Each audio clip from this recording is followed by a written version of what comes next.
মাশাআল্লাহ, আলহামদুলিল্লাহ।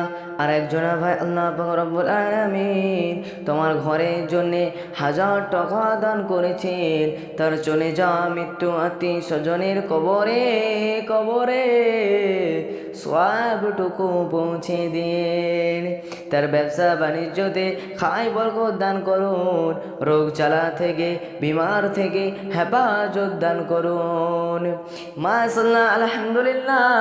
আর একজনা ভাই 500 টাকা দান করেছে। আল্লাহ পাক রব্বুল আলামিন তোমার ঘরের জন্যে তার চলে যাওয়া মৃত্যু আত্মীয় স্বজনের কবরে কবরে সওয়াবটুকু পৌঁছে দিন।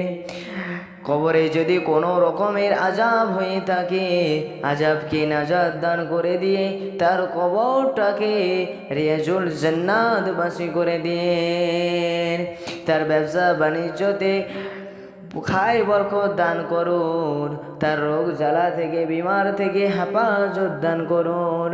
মাশাআল্লাহ, আলহামদুলিল্লাহ। আর একজনা আপনার বান্দে বাসন ভরা চাল 50 টাকা আপনার ঘরের জন্যেই দান করেছেন। তার চলে যাওয়া মৃত্যু আত্মীয় স্বজনের কবরে কবরে সওয়াবটুকু পৌঁছে দিন।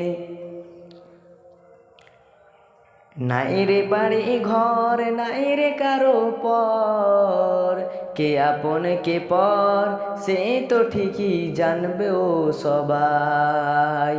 মাশাআল্লাহ, আলহামদুলিল্লাহ। আর একজনা ভাই, আল্লাহ পাক রব্বুল আলামিন তোমার ঘরের জন্যে 500 টাকা দান করেছেন। তার চলে যাওয়া মৃত্যু আত্মীয় স্বজনের কবরে কবরে সওয়াবটুকু পৌঁছে দিন।